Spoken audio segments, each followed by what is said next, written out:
क्योंकि जैसे आपने कहा मैं बहुत लंबे ब्रेक के बाद वापस आई हूँ, तो as an actor to step in to OTT so soon is like a very big leap, and that also with Shemaroo, because आप सबको जैसे मैम ने बताया ये 6 डेकेड से भी ज़्यादा इस इंडस्ट्री में रह चुके हैं, तो it's a very good like very big group and a very big part of the industry. So I am very excited and special because मैंने पहले भी मेंशन किया ये रोल इतना एक्साइटिंग है, इसमें इतने लेयर्स है, ये इतनी रियल है एंड इतनी अनप्रिडिक्टेबल है. तो भाई मेरे लिए तो बहुत ही मज़ेदार था. मैंने बहुत कुछ सीखा है, मैंने बहुत डांट खाई है, एंड ओवरऑल जो भी है मतलब अच्छा बुरा जैसा भी है, अगर आपको अच्छा लगा तो थैंक यू सो मच. फिर मुझे एज एन एक्टर ये सेटिस्फैक्शन है कि चलो कहीं ना कहीं मेरी मेहनत रंग लाई है. सो एंड इतने सालों का जो मैंने वेट किया कि नहीं भाई मैं कॉम्प्रोमाइज़ नहीं करूँगी अपने रोल पे, तो I think it's worth it. It's a good comeback. It's a very good comeback. I am very fantastic glad. I am very comeback, glad. या वैसे बहुत अच्छे तरीके से दिख के भी आया है, काफी बोल्ड एंड ब्लंट भी था आपका किरदार. गौरव का किस तरह का रिएक्शन था, क्योंकि हमने देखा है हमेशा वो आपको ज्यादा टोकते रुकते नहीं है. कुछ कहना गौरव ने देखा ही नहीं है भाई, तुम लोग ही पहले देख रहे हो. उसने कहाँ से देखा, मैं खुद पहली बार देख रही हूँ. कुछ ऑफ रिकॉर्ड अगर बात हुई हो? ऑफ रिकॉर्ड तो कोई बात, मतलब एज अ आप कैरेक्टर डिस्कस करते हो, आप कैसे प्ले करोगे, बस वही बातें हैं, बाकी और कुछ नहीं.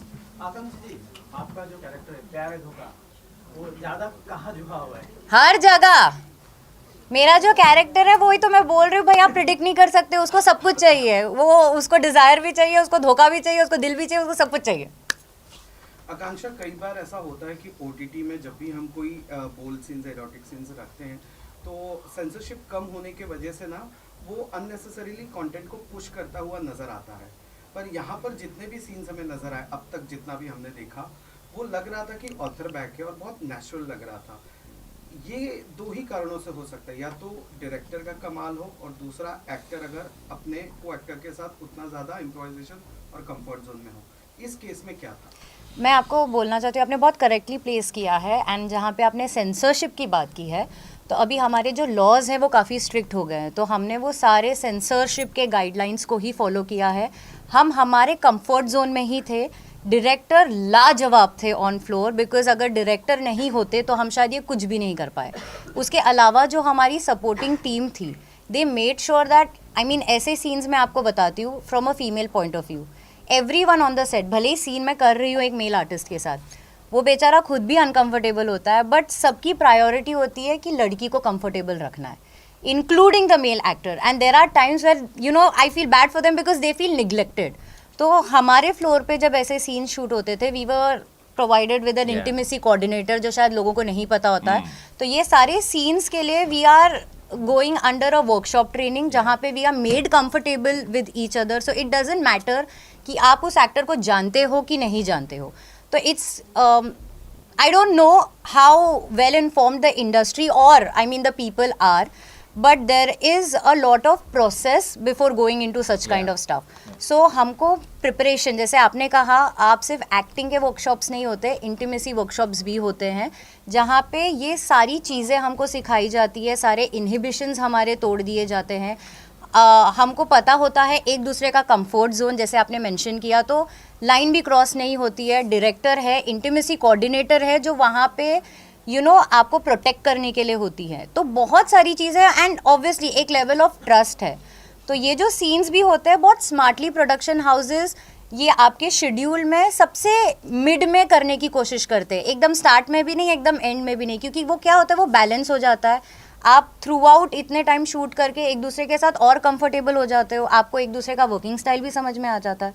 तो ये सारी कॉम्बिनेशन है. एंड मैं ये भी कहना चाहती हूँ, जैसे आपने बहुत राइटली मेंशन किया, भले ही OTT में काफ़ी बोल्ड सीन्स हैं, बट ये सीन्स हमारे स्क्रिप्ट की रिक्वायरमेंट है. जैसे अगर आप सीरीज़ में देखोगे तो हमारे स्टोरी टेलिंग में it's just a very small part of what we are doing.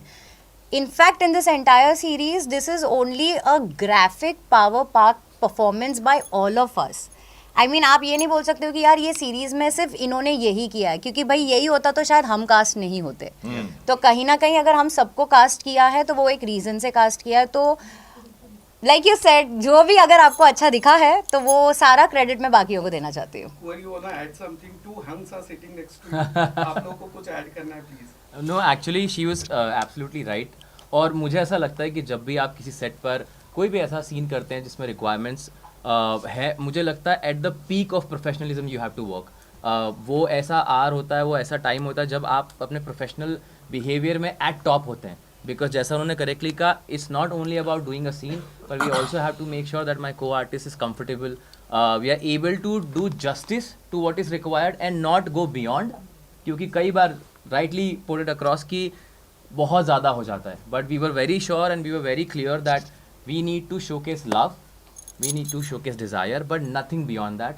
And पूरी टीम, हमारे डायरेक्टर, हमारे creative, everyone was on the same line that this is a part of this show, this is not what the show is, the show has many more layers, बहुत emotion, बहुत कुछ हो रहा है, तो ये उसका पार्ट है और पार्ट ही रखना चाहिए। Sir you want to add something? नहीं, आई थिंक इन्होंने सब बोल दिया है, दोनों ने इतना सब कुछ बोल दिया, but I would just like to really nothing to add as such, but कि एक अच्छे को स्टार का होना और वो आपको स्पेस देना बहुत इम्पोर्टेंट है। बिकॉज जब तालमेल होता है ऐसे सब सीनों के अंदर, आप कितना भी प्रिपेयर हो, if you are not comfortable with the other person, तो आप नहीं कर पाते हो। तो once you are comfortable with the thing and you know आपको कितना शूट करना है, you can exactly give 100% to that second, and you don't have to give more और you don't have to give less. तो edit पे जब आपको दिखता है तो देन इट कम्स कि क्या कर दिया है, लेकिन हम इतना ब्रेक करके करते हैं, मगर वो ब्रेक के अंदर इतना 100% डालते हैं कि when it comes out it comes out like a whole piece. Tell us more about your character Ali. ये जो दिल धोखा डिजायर, अगर मैं इसको बोलूं आप थोड़ा इसको शफल करिए आगे पीछे, तो किस तरह से आप करेंगे? क्या पहले आता है? पहले तो डिज़ायर आता है, जैसे मैंने कहा था, मेरे हिसाब से पहले डिज़ायर आता है। एक अंदर आपके डिज़ायर पैदा होगी तो फिर दिल, दिमाग, आपका धड़कन, आपको बॉडी सब साथ देगा। तो डिज़ायर पहला उत्पन्न होना इम्पोर्टेंट है फर्स्ट, एंड देन उसके बाद तो ये शो के अंदर I think we embody all the three, दिल, धोखा and desire. Some parts you know it keeps on changing, and desire for me is the most important. Akansha, about you, मतलब दिल धोखा Dzire, what is more important for you? For me, I guess he is right about the fact. Even for me, if I have to say on a personal level, desire होगा तभी मैं आगे कुछ कर पाऊँगी। अगर मुझ में ही वो बोलते हैं ना जज्बा नहीं है कोई चीज़ का, तो फिर मुझसे तो वो प्यार भी नहीं हो पाएगा। तो आपको प्यार के लिए भी एक जज्बा तो चाहिए ही।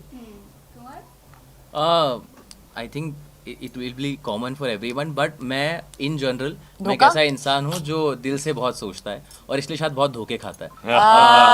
you know, तो मेरे लिए दिल डोमिनेट करता है मुझे, बिकॉज मैं आज भी मेरी लाइफ में दिमाग से ज़्यादा दिल लगाता हूँ। सो या फॉर मी इट्स दिल। आकांक्षा लुक पे तो बहुत ज़्यादा मेहनत